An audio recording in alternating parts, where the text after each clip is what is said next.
I was 18 and a half years sober and didn't tell anybody in my professional life. In fact, I didn't tell a lot of my friends.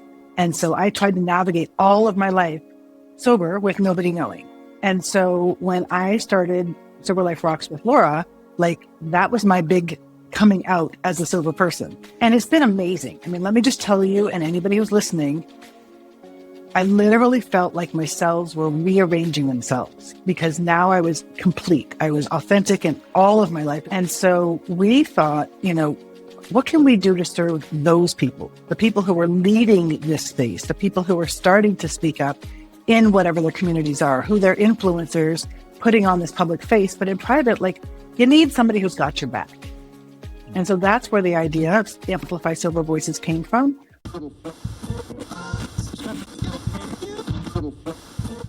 Welcome to the Sober Curator podcast, where sobriety isn't just a lifestyle choice, it's the ultimate life hack. I'm Alysse Bryson, your fearless guide to a world where hangovers are canceled, fun is mandatory, and we still know how to shut down a dance floor, just with better shoes. And I'm Tamar Routly, aka T-Bouge, your co-pilot, chaos coordinator, and the one who keeps Alysse from turning this podcast into a full-blown reality show. Buckle up, sober party people. From lifestyle and travel to pop culture and zero-proof cocktails, we're serving up the stories, trends, and guests that prove sobriety isn't just about what you're missing. It's about finally remembering where you left your keys. Let's get the party started.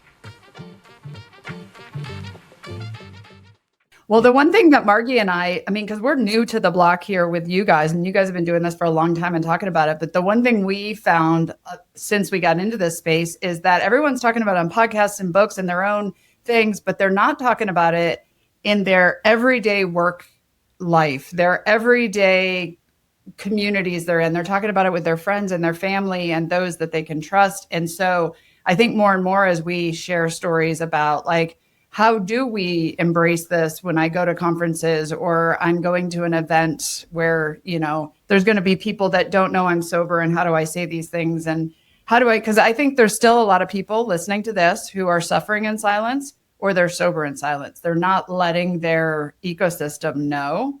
And it's still not, there's still the reality of what? You don't drink? Why don't you drink? And all of that. So I don't think our message is at all ending, because there's lots of people who are still dealing with this on a regular basis. Oh yeah. Mm-hmm. Yeah. I want to point out too that, you said a couple of times we're new to this, and I just want to call out the fact that time is really irrelevant in this space in particularly. And whether we're talking about in meetings or recovery or podcasts or whatever, because each one of us has something to offer and to bring to the table. So I might let's say I'm working with a guy who's got 60 days sober or whatever. I just celebrated 12 years recently. Thank God. So amazing. Right. But the guy with 60 days, I've heard this so many times. Well, I only have 60 days, or I only have you bring something so valuable to the group, to the table, to the podcast space, to the conference space, to the meeting, whatever it is, because I need to hear what you went through 60 days in, so I don't forget, because I forget. We live life and life gets going and it's crazy. And just because we're sober, it doesn't mean everything's perfect. It's not. We just learn how to deal with life on life's terms versus on Shane Raymer's terms, at the end of the day. And that is something that is just a daily grind. That's just part of it. But I think a lot of people maybe hold back because of that too. Oh, I'm just new. And obviously you don't want to come in and be an arrogant asshole or anything. I think everything. That can happen sometimes too. I mean, I've probably been in that spot a couple of times myself, but, as long as you're coming in and you're being open and honest and having good conversations, and we all have something so great, such a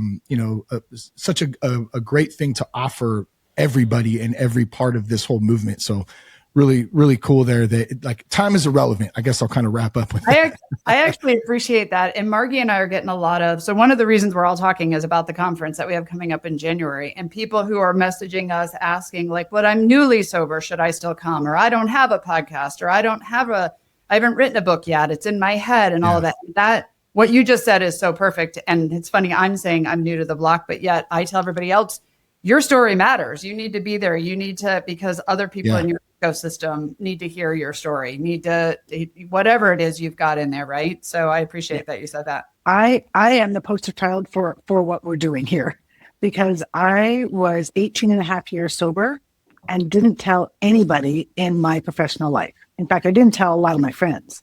I literally just had my family who knew, and then AA. And so I tried to navigate all of my life sober with nobody knowing, because the stigma 20 years ago was real. I mean, let's face it. And I was afraid I'd lose my job. I was afraid that people wouldn't trust me anymore, all the things. And so when I started Sober Life Rocks with Laura, like, that was my big coming out as a sober person. And now here I run this podcast, and I started from the rooftops and all the things. And it's been amazing. I mean, let me just tell you, and anybody who's listening, I literally felt like my cells were rearranging themselves, because now I was complete. I was authentic in all of my life. It's not that I was, telling lies, but I certainly wasn't telling my whole truth. Yeah. And today I tell my whole truth with gratitude and pride. And that's been just a game changer. But what I've also experienced is, I've been an entrepreneur most of my life. And being an entrepreneur is lonely. And you can feel as though, like, you don't have anybody else to bounce things off of. You don't have anybody to turn to when your camera stops working, or like your Dropbox was hacked, or whatever the things are. And the same, I think, is true as people are starting to come up in this sober space.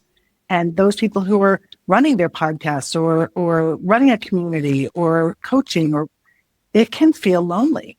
Mm-hmm. And so we thought, what can we do to serve those people, the people who are leading this space, the people who are starting to speak up in whatever their communities are, who they're influencers, putting on this public face, but in private, like, you need somebody who's got your back. And so that's where the idea of Amplify Sober Voices came from, was all of us who are holding our flags up, gathering together, and we have to have each other's backs, but also, like, imagine cool collaborations that come out of meeting other people all doing the same thing. Like, I can't even tell you, that's the thing I'm the most excited for.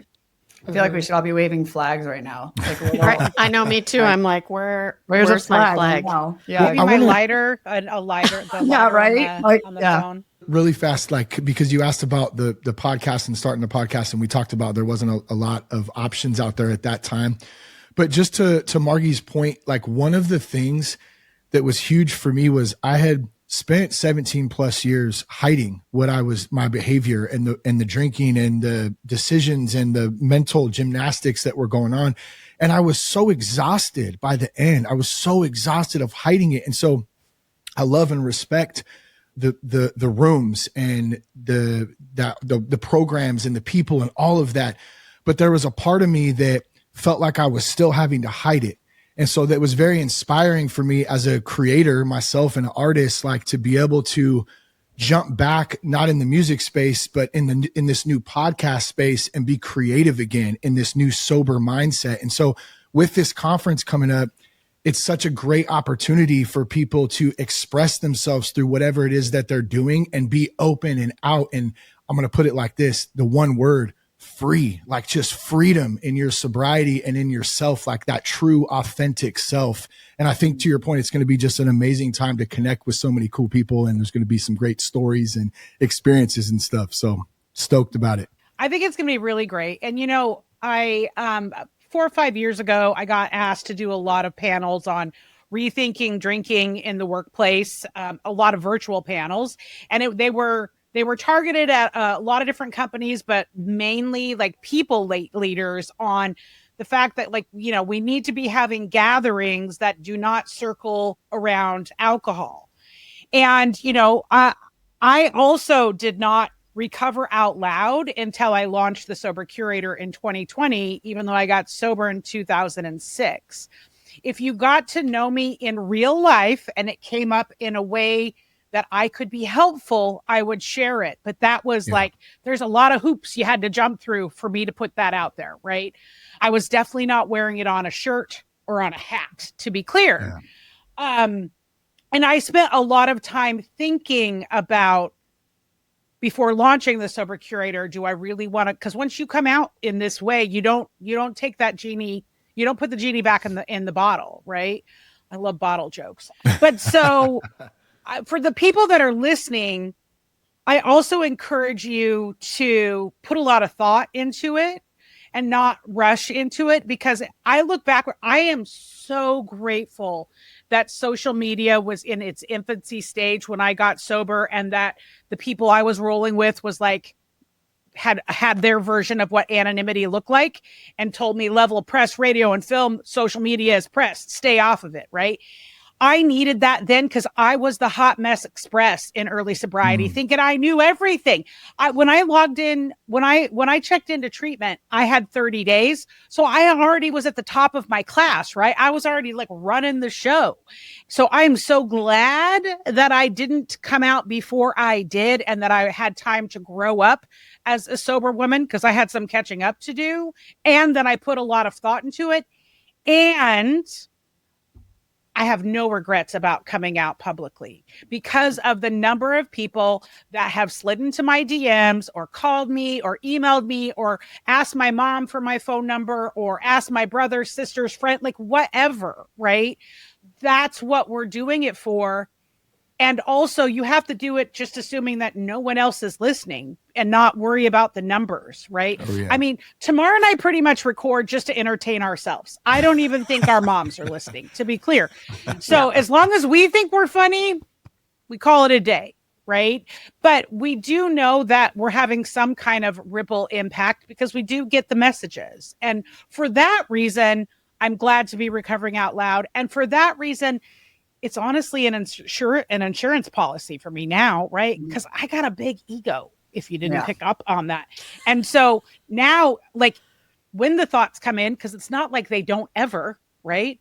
When they come in, I'm like, ooh, yeah, I don't know. That'd be way too messy to clean that up. Not even like let the thought pass. Actually, and you bring up a good point I hadn't thought about, but actually, I learned a lot from you, Alysse. One of our first conversations when I got, I'm like, we're starting Sober Life Rocks and we're going to do this and we're going to do that. And you were kind of like, okay, cool. Here's some things I know. And you've been doing this a lot longer than I have. And I was like, I'd never thought about that and this and that. I remember when I first went to my first sober coaching event and I walked in with Sober Life Rocks and I was so excited. And people are like, we don't like the word sober. We don't go by sober. And I'm like, what? I thought I was on a team. We were all sober. And they're like, yeah, that's not a good word for us. I'm like, I had no idea. People are like, we don't like mocktails. I'm like, how do we not like mocktails?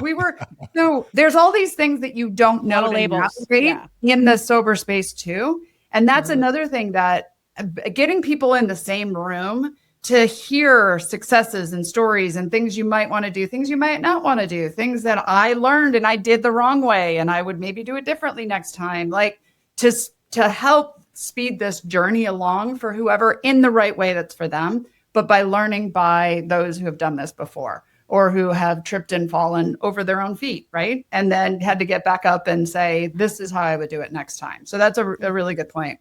I love how you bring up the sober thing, because I've heard that a lot too, right? And I'm like, whatever you want to call yourself, I don't care. Just, stay alcohol free or sober. I mean, at the end of the day, that's really what matters. But for me, it's something that, like, it's a reminder, like Shane, you said some really, really great things about people who are newer, right? Because we need to be reminded of it. Same me. If I ever forget what it was like, I mean, I have seen people that are 40, 50 years sober and they're borderline, like they're already taking the steps to a relapse. So it really doesn't matter how long you have in here. The point is, does it really matter what we call ourselves? Do we have to get offended with everything? It's community. Like the word sober, I didn't even know about podcasting before 2019. And when I started listening to them and I got my podcast coach, he had something where every couple of weeks he would gather a bunch of podcasters and he'd do kind of speed dating, like, and that's how I started getting on people's shows and people would come on mine. But because I was open about my sobriety, he actually introduced me to someone who was a sober curator at the time, introduced me to Alysse, and that is why I was able to quit my corporate job. Now I'm a podcast producer, which I still have to pinch myself, but I have met some incredible people through this sober space, alcohol-free space, because of the word sober. Right. And my podcast coach still introduces me to people like, hey, so-and-so's doing a sober thing or has a conference, like you should check it out. And so thank you, Margy and Laura, for setting this up and doing what you do, because this just creates another space. Like, look, it brought us all here today, even though we were a little bit late and, Alysse was having camera issues and all that kind of stuff. I mean, this is real life. This is fun. Yeah. Well, and the other thing too, that everyone that I'm talking to that are speakers at our event, that everyone agrees on, is we're going to be in the same room, because since the pandemic, we have the ability to do podcasts and Zoom calls and all the things, which is great because we're getting really connected, but we hang up, we close our computer, we walk away, and sometimes things just don't happen from that. And so we are excited to introduce Sean and Alex or Alysse and Shane or whatever names they are, because who knows what your conversations you're going to have in our conference are going to be. Yeah. There are people we're meeting who are in New York trying to do the same things that they're doing in California. And we're like, what if these people got in the same room and they figure out a way to collaborate? How could we make this even bigger? And so that's really, Margy and I, we need to do a live thing. So our hope is, when everybody walks out of there, they go, okay, I got what I needed. I met who I needed to meet. I collaborated with somebody I didn't know, and bigger things are going to come out of this. Okay, so I just have to jump in here because everybody talks about networking, collaboration, and all that kind of stuff. Laura and I go to so many conferences between the two of us. And the one thing that always ends up happening is you go out into the hallway to have those important conversations. And so we're not doing that. We are actually, Shane and Alysse are both two of our speakers. And our speakers are only going to be giving sort of 10-minute kind of TED Talk style, the tips and tricks you wish you knew when you started. That's going to form the basis for mastermind conversations that we're going to have after each segment of the agenda, where everybody will be at their tables and able to talk about the subject.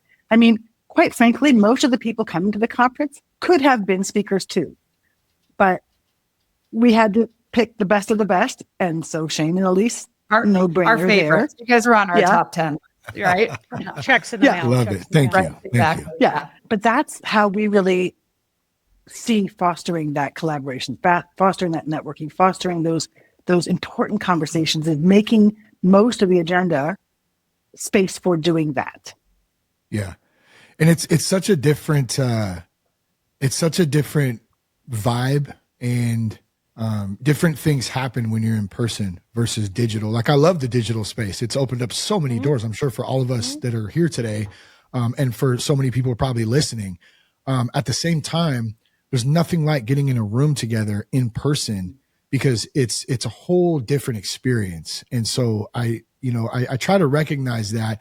And even coming off of the whole COVID stuff years ago, I think it's taken a lot of people some time to get used to that, into communicating again and being social again too. And I think we're just starting to see those doors in the last, year, 2 years, maybe start to open up again. And so I'm so excited about this, and I can't wait to see where the conversation's going. Like you said, the little mini mastermind groups and stuff afterwards. It's going to be a lot of fun. When was the last time you went to an event or a conference where you're not going to be the minority one or two in the room not drinking, but there's going to be a whole slew of people who I want because it's at Podfest, which is a big conference. I want them to walk by and be like, what's going on in that room? Those people are all sober? Why are they dancing? Or whatever we decide to do at this event, right? Because I really do think that, we're going to be able to walk in and feel included, no matter what you call yourself, alcohol-free, sober, whatever, doesn't matter. We're all here for the same purpose. It's funny. I just went to, it was a few months ago, I went to a craft and commerce conference out here, and it was an amazing conference. A lot of great speakers. Pat Flynn was there. There was just a lot of really cool people. Great content, great networking, but there was a whole session, and I just went for one day where, it was like a networking session, but there was an open bar. And so, and this is coming from a guy I got 12 years, no alcohol, and just, made a lot of great changes in my life. And I still felt a little bit uncomfortable in this space. And this was just a few months ago, and just kind of felt like, am I the only one? I'm sure there's maybe some other people not drinking there. I can almost guarantee I wasn't the only one, but I didn't really know a lot of people. And I'm not like, people think you do a podcast or whatever, you're probably like super outgoing. I'm actually not. I just kind of like to keep to myself a lot of the time. And I'm probably one of my weak points is like networking and trying to talk to people. And so you add in that vibe of like, now I know everyone's kind of in that same space, that same headspace. They're not thinking about the drinks or whatever. And I think it opens up a lot of different opportunity and a feeling of like security in being there too, that you can kind of be yourself and you don't have to worry about that extra added layer of like, is someone going to ask me some weird question right now about why I don't drink or whatever. Right. Kind of fun. Well, that's where Margy and I, like she said, we go to a lot of conferences, and I wrote the book this year, The Inclusive Event Planner, because of that reason, because I go to these conferences and you don't know, and you don't want to be the one like, do you have anything without alcohol? And you're yelling over the DJ and it's awkward and stuff. And so we're going to exemplify that in this conference. Like, one of the things is networking is hard. To walk up, we're all probably similar. We sound great on here, but then to actually walk up and be like, hi, what do you do? It's awkward. It's awkward. The reason we probably all started with drinking when we go to these events, because it helped, right?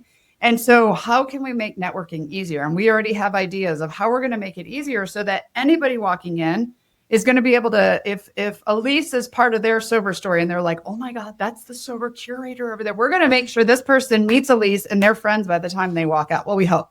I don't know how many more friends Alysse needs, but you know what I mean? Like, we're going to make it a super inclusive event so people don't sit in the corner going, I wonder if I'm the only one who's, not drinking or whatever, because it's true. It's the reality of the way things go in our day and age. Well, and I think those people that are sober and open-minded, I mean, I share it all the time. Like, we can go anywhere in the world and find some sort of meeting, some sort of group online, whatever that may be, and we're welcome. And that is the cool thing about being sober, is we have these connections all over the world. And the podcasting thing, I mean, Shane, it's the same thing. I'm an introvert, but behind the mic, it's cool. Like, this is a way for us to be able to get our voices out, because I'm in a conference, I'm in the back of the room hoping that somebody will come talk to me so I have a friend, right? So I think the way you're doing it is perfect, Laura. Well, and I'd also say, you say like, you can go in any room and you're welcome. But I don't know about you guys, but there's been some of us who put stuff out on social and get told, you're doing sobriety wrong. You didn't do it the right way. Our community does this, our community does that. And that's another thing that we just started with, like, what do you call yourself? We need to change that, because how you got sober doesn't matter.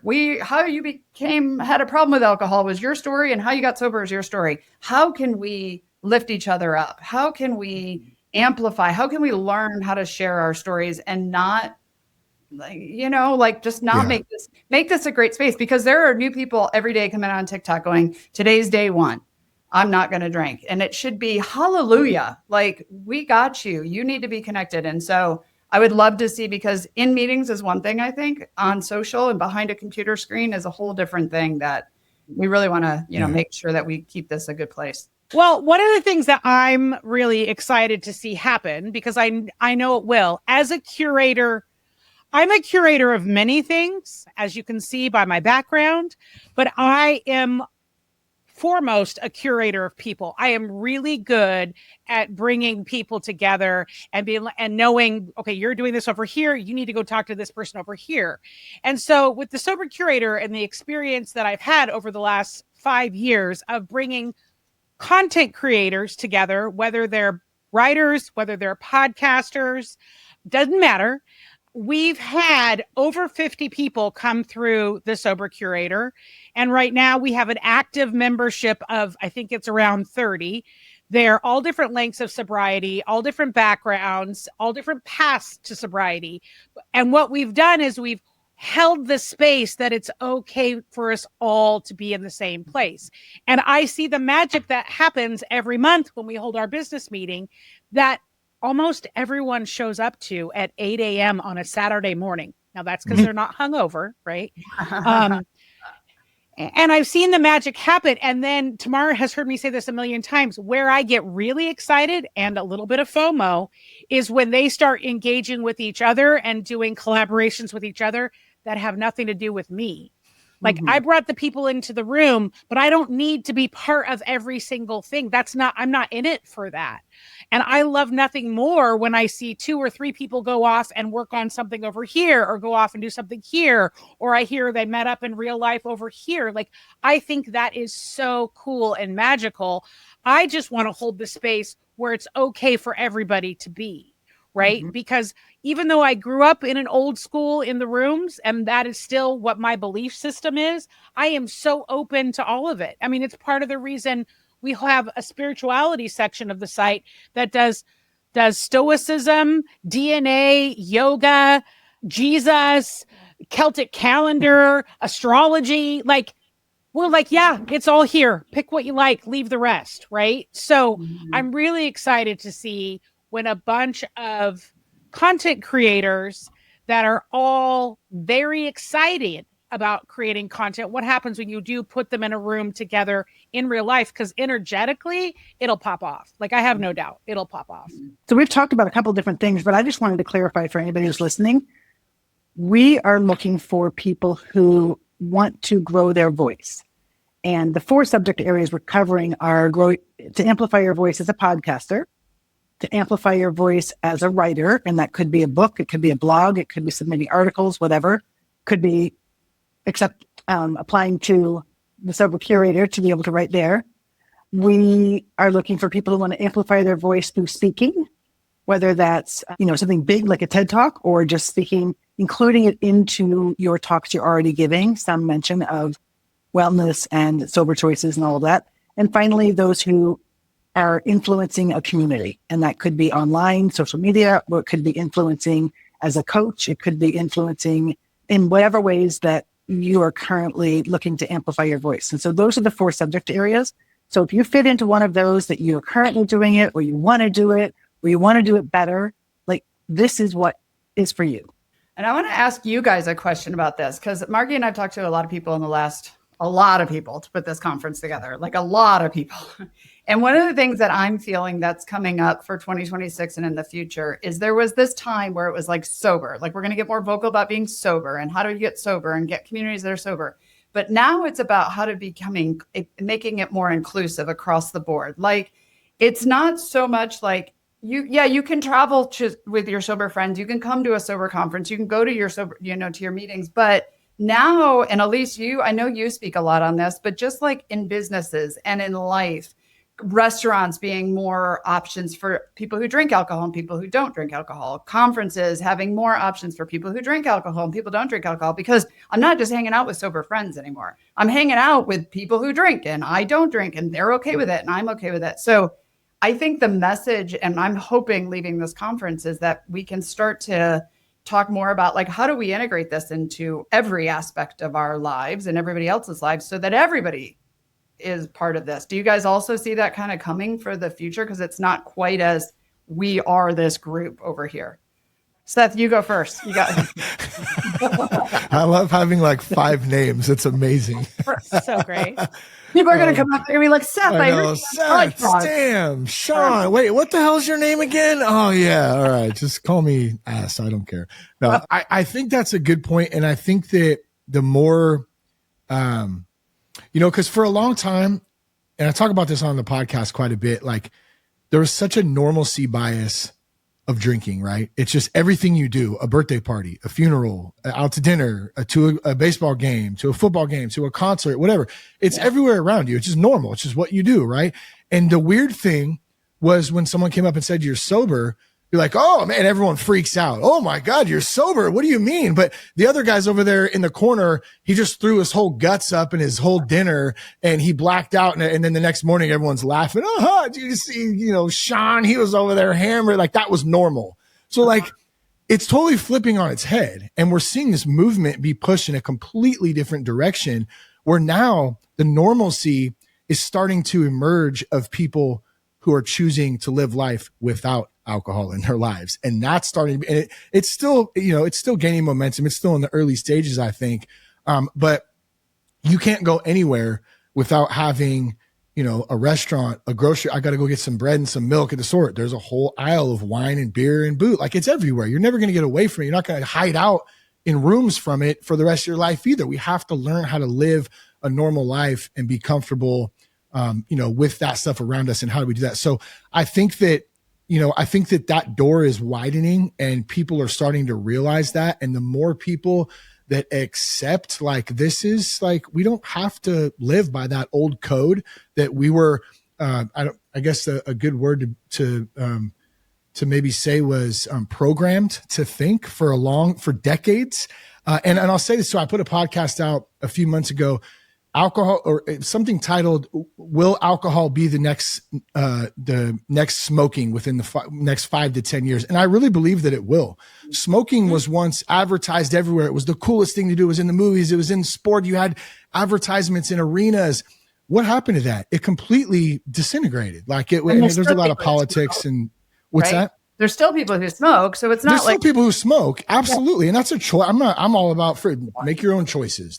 God gave us free will. Please, do whatever, as long as it's not hurting anyone else. But like, at the same time, that's changing. It's changing big time. And I think that you're going to see in the next, 2, 5, 10 years that alcohol is trending in that direction. Now, there's a lot of money involved. There's a lot of politics involved. Right. I get that point of it too.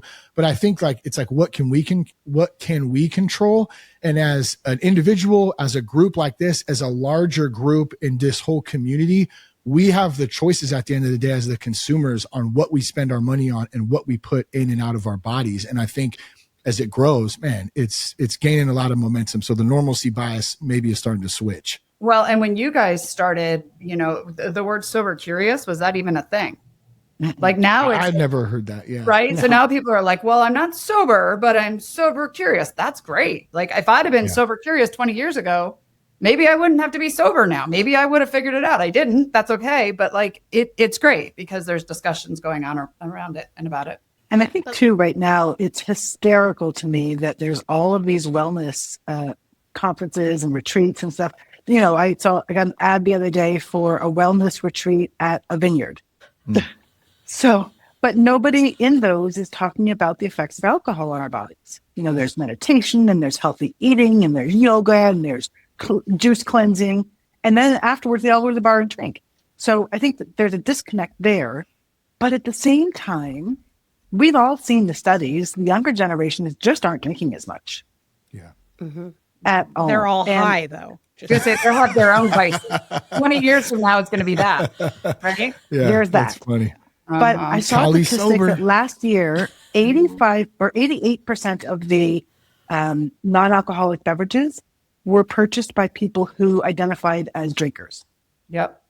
So they may have their first drink, and then their second drink, they want to switch to something non-alc. Or they may want to drink a glass of wine at home, but not have it be with alcohol in it.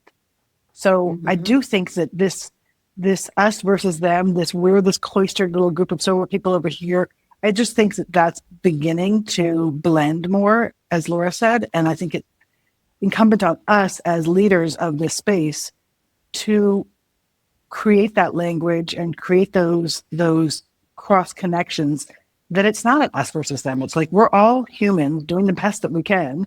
And choice is all that we're, really passionate about. Mm-hmm. Well, the best thing that can happen is that we stop talking about it, because we won't need to anymore. Exactly. Like, that's quite like, put me out of business, right? Like, Alysse, that's the best thing that could happen. Yeah.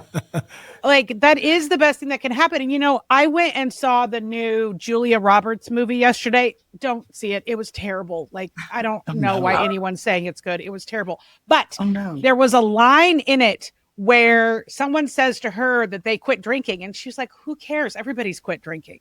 And I was like, there it is. It's starting to be in the zeitgeist. I mean, the non beer thing that was on Saturday Night Live a couple weeks ago, right? It's in the zeitgeist now. And so it is becoming more common, and it's made big strides just in 5 years. And I had someone the other day ask me, well, how come you don't open a sober bar? I'm like, there's no need for a sober bar because you can go anywhere now and get anything you want to drink. The alcohol-free cocktail menus are now just as long as the cocktail menus. Like, and I still want to hang out with my friends that do drink. I don't care if they drink. Now, in early recovery, I couldn't go everywhere and be around everyone, but I am free now. Getting back to what Shane said at the very beginning, I am free. I am free. And that means I can go anywhere. I can do anything because I'm very secure in what's important to me today.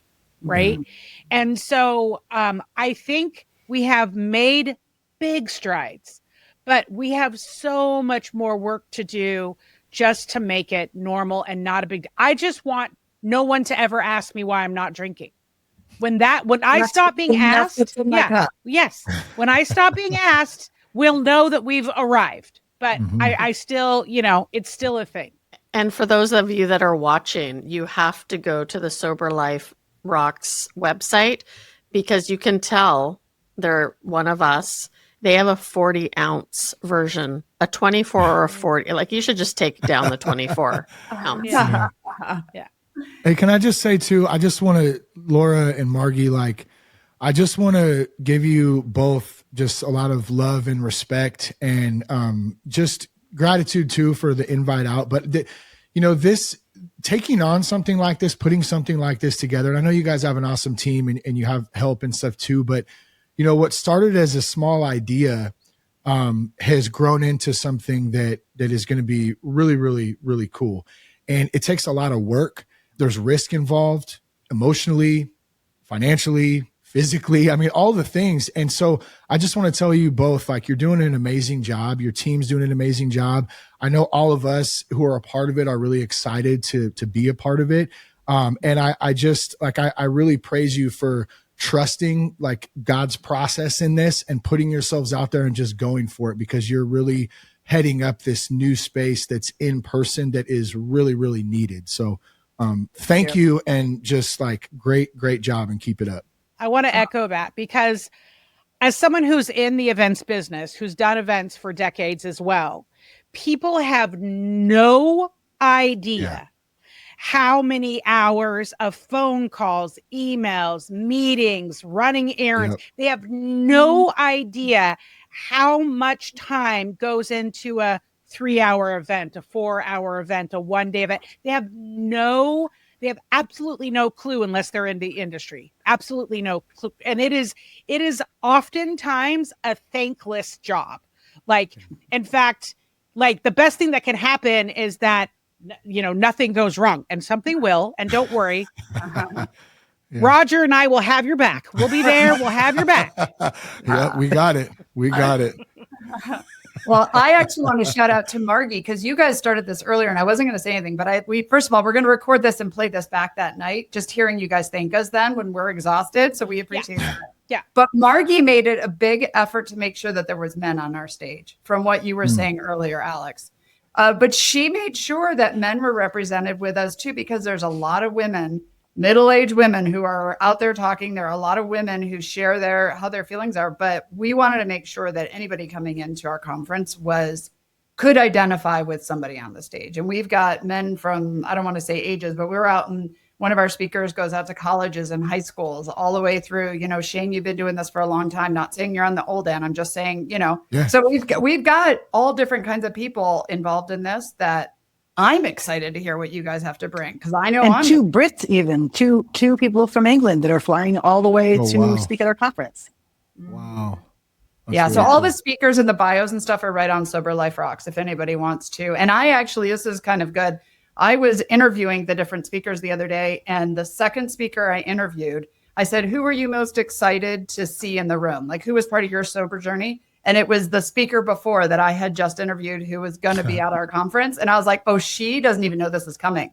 It was Janie Lee Grace, who I saw on a TED Talk. I was like, I can't wait to meet her in person. Turns around and mentions somebody else that was part of her sober journey. And I'm like, this is going to be it's going to be old home friends school. I follow you, first 20 minutes is just going to be people following each other. Right. So it's going to be fun. So thank you guys, both of you, for that. We really appreciate it. I would say Margy's more in the thick of this. I'm more of the face and she's more of the brains behind this operation. So she's having tons of meetings, getting all of the details done, but we're making headway. We're excited about it. You guys make a good team. For sure. Yep. Well, we will put all the information in the show notes, but do you want to go ahead and tell the listeners right now where they can find you, where they can get tickets, details, etc.?